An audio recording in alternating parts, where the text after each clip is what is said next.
Muy buenas tardes. Como es habitual, después de la reunión del Gabinete de Crisis del Gobierno de la Junta de Andalucía, comparecemos ante todos los andaluces, el consejero de Salud, don Jesús Aguirre, y yo mismo para informarles del contenido de la reunión mantenida en la jornada de hoy. En relación a los datos que habitualmente se facilitan y que se corresponden a la jornada de este lunes, en Andalucía hemos tenido en total 137 nuevos casos positivos en las últimas horas. Suman ya 13.160 contagiados por coronavirus a lo largo de esta pandemia en nuestra comunidad autónoma y un total de 5.768 hospitalizados.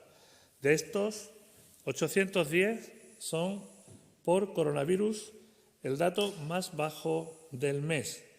De las 720 UCIs que a día de hoy se encuentran ocupadas en nuestra comunidad autónoma, 187 son de pacientes COVID-19. Solo 3 ingresos en los 2 últimos días. 1.157 fallecidos tenemos que lamentar en nuestra comunidad autónoma y 4.890 curados. Afortunadamente, siguen sumando a un ritmo muy considerable el número de personas que están superando ya la enfermedad en Andalucía. A continuación, después de darle conocimiento de los asuntos tratados en este gabinete de crisis, el consejero de Salud le facilitará toda la información relativa a los datos sanitarios. Asimismo, en el día de hoy hemos tratado precisamente, y el presidente así nos lo ha trasladado, la reunión que mantuvo en el día de ayer por videoconferencia con el presidente del Gobierno y el resto de presidentes de comunidades autónomas de nuestro país. A petición del Gobierno de España se nos había solicitado registrar y entregar una propuesta del plan de desconfinamiento progresivo para Andalucía. Eso es lo que hemos hecho, exactamente.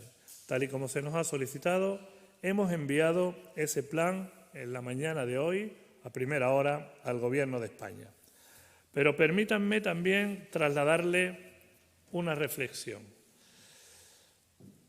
Si en el día de ayer se nos pide este plan de desconfinamiento progresivo para Andalucía a las 17 comunidades autónomas y a las 2 ciudades autónomas de nuestro país, creemos, sencillamente, no tenemos más remedios que creer que realmente las decisiones están ya tomadas. Es decir, el plan de desconfinamiento del Gobierno de España está cerrado. Es imposible que en una tarde, hoy, analicen las 17 propuestas de las 17 comunidades autónomas, también las de las 2 ciudades autónomas, lleguen a conclusiones y que al menos nos la hicieran llegar antes del Consejo de Ministros que va a tener lugar mañana por la mañana.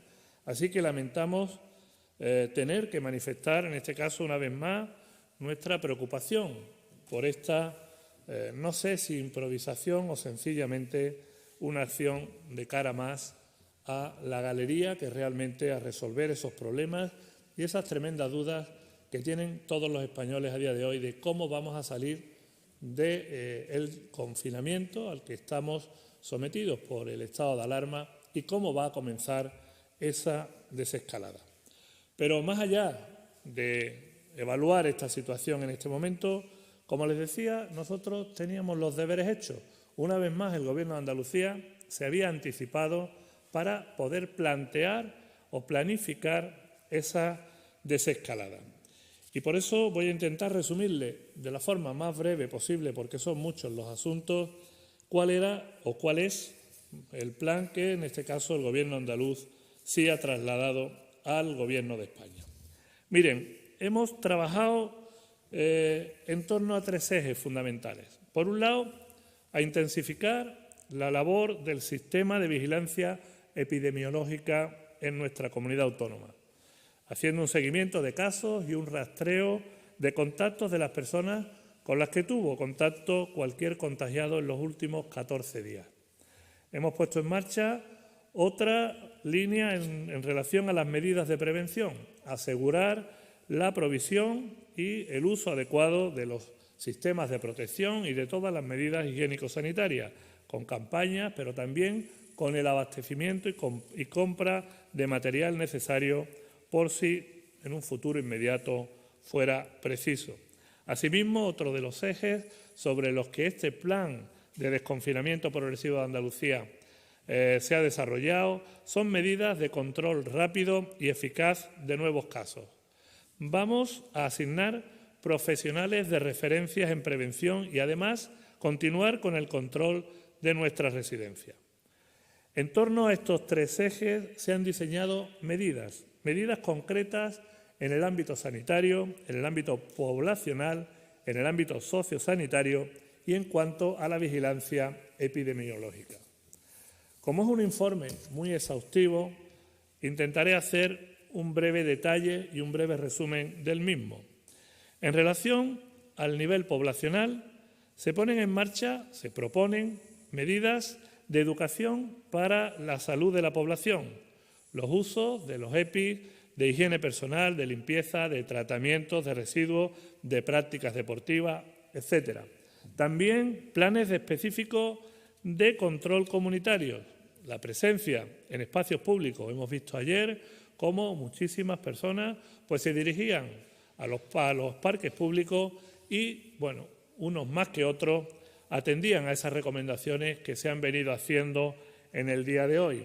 La regulación de actividades en zonas comunes, tanto de los edificios comunitarios como de otros edificios públicos y privados, o en comedores colectivos. Asimismo, otra de las líneas en el nivel poblacional es el de consolidar una cultura de prevención permanente. El virus ha venido para quedarse entre nosotros y por eso tenemos que seguir atendiendo esas recomendaciones para evitar el contacto físico, consolidar el teletrabajo siempre que sea posible o restringir el número de personas que pueden reunirse. Otra de las líneas dentro de este mismo ámbito poblacional es el de disponer de recursos para la prevención, es decir, campañas, reponer dispensadores, EPIs en edificios públicos, transportes públicos o la capacidad para poder realizar test rápidos. En el ámbito sanitario, en el nivel sanitario, las medidas propuestas por el Gobierno andaluz van en la línea de ampliar la capacidad de realización de pruebas diagnósticas. Necesitamos más test y tenemos que hacerlo de forma masiva. Para eso necesitamos también contar con el personal necesario y el número de EPIs necesarios para proteger a nuestro personal. Esto, afortunadamente, hoy disponemos de ello, pero necesitamos, como les digo, más test para poder hacer test de forma masiva a la población. También, en el ámbito sanitario, otra de las líneas es asegurar las medidas efectivas de control, la capacidad que tenemos para aislamiento y seguimiento de pacientes que hayan sido positivos o la coordinación con otras administraciones dentro del ámbito nacional y también con la Organización Mundial de la Salud para seguir aplicando estas medidas efectivas de control. Desarrollar las labores comunitarias de los medios de atención primaria, diagnóstico precoz, identificación de los rebrotes. Son otras de las medidas que hemos propuesto en el ámbito sanitario. O adaptar las estrategias en cada área. Mapa de riesgos locales, mapa de riesgos por provincias para saber dónde y cuándo tenemos que aplicar nuevamente, esperemos que no, medidas también de confinamiento. Y la humanización de la asistencia, esos protocolos para acompañar a los enfermos no solo de COVID, sino también de otras patologías que están en nuestros hospitales públicos y evitar así la soledad de muchos de estos pacientes que, desgraciadamente, de momento no pueden recibir estas visitas. Asimismo, intensificar la formación, como no puede ser de otra forma, de los profesionales de la sanidad pública andaluza. En el ámbito sociosanitario, las propuestas que se han realizado llevan inmersos el control y seguimiento de los centros residenciales y sociales de nuestra comunidad autónoma, de todos, los públicos, los privados, absolutamente de todos, los 1.046 que en este momento están bajo la tutela y el control de la Consejería de Sanidad. Asimismo, garantizar el diagnóstico precoz de coronavirus con la creación de un equipo de recogida de muestras y realización de pruebas de forma rutinaria. También garantizar la aplicación de las recomendaciones de cómo se deben de usar los equipos de protección, además también de inspecciones e información y formación. Aplicación de planes de contingencia de la expansión del coronavirus y criterios de derivación comunes para el diagnóstico y el tratamiento hospitalario. En el ámbito de la vigilancia epidemiológica, las propuestas del Gobierno andaluz van en la línea de garantizar el flujo de información entre todos los niveles de salud pública en nuestro país. Reforzar la vigilancia epidemiológica en atención primaria, el primer lugar donde normalmente llegan los ciudadanos cuando sienten algún síntoma, así como la identificación de los contactos que hayan podido tener o la detención precoz y el control de la aparición de nuevos brotes en cualquier punto de nuestro país. El conocimiento de la inmunidad a nivel local también nos ayudará en esa vigilancia epidemiológica y, por supuesto, la transferencia de datos para la investigación. Algunos ejemplos que les voy a trasladar para el desconfinamiento de la propuesta que ha llevado a cabo el Gobierno de Andalucía y que, como les digo, ha sido trasladada tal y como se nos pidió por el Gobierno de España esta mañana, y a nivel general estas serán algunas de las recomendaciones que hacemos y que esperamos que el Gobierno de España las atienda. Digo que con carácter general en muchas de las actividades que se van a poder ir, así lo presumimos, reactivando en las próximas semanas, pedimos el reconocimiento médico de todos los empleados antes de incorporarse a su puesto de trabajo, sean públicos o privados. Métodos para mediar la temperatura de los usuarios. Necesitamos saber y necesitamos tener en cada establecimiento, insisto, sistemas para medir la temperatura de las personas que entran en esos locales. Guardar, por supuesto, la distancia de seguridad. Hablo en el ámbito general de todas las actividades, sean comercio, sea hostelería, sean hoteles, sean restaurantes, en cualquier tipo de establecimiento. Y la higiene y el uso de mascarillas e hidroalcoholes en todos los establecimientos o locales de nuestra comunidad autónoma y, por ende, del conjunto del país.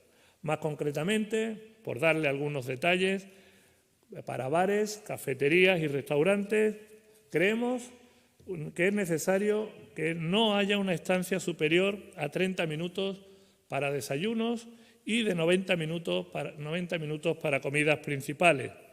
No permitir reservas de más de 4 personas, a no ser que puedan demostrar su convivencia en el mismo domicilio. Distancia entre mesas.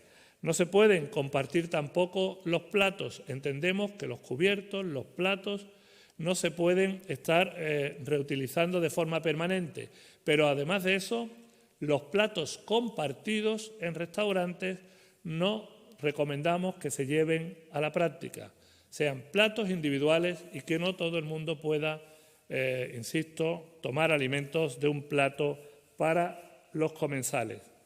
Además de la desinfección de todo el material, la recomendación también de la instalación de filtros de sistemas de climatización en todos los bares y restaurantes, así como la reserva, como decía anteriormente, que pueda permitir varios turnos a la hora de ir a comer a un restaurante. Se puede ir en turno de las 2 de la tarde o de las 3:30 de la tarde para que dé tiempo a la desinfección y para que dé tiempo a, en este caso, llevar a cabo todas las medidas higiénico-sanitarias necesarias para la prevención del contagio del coronavirus.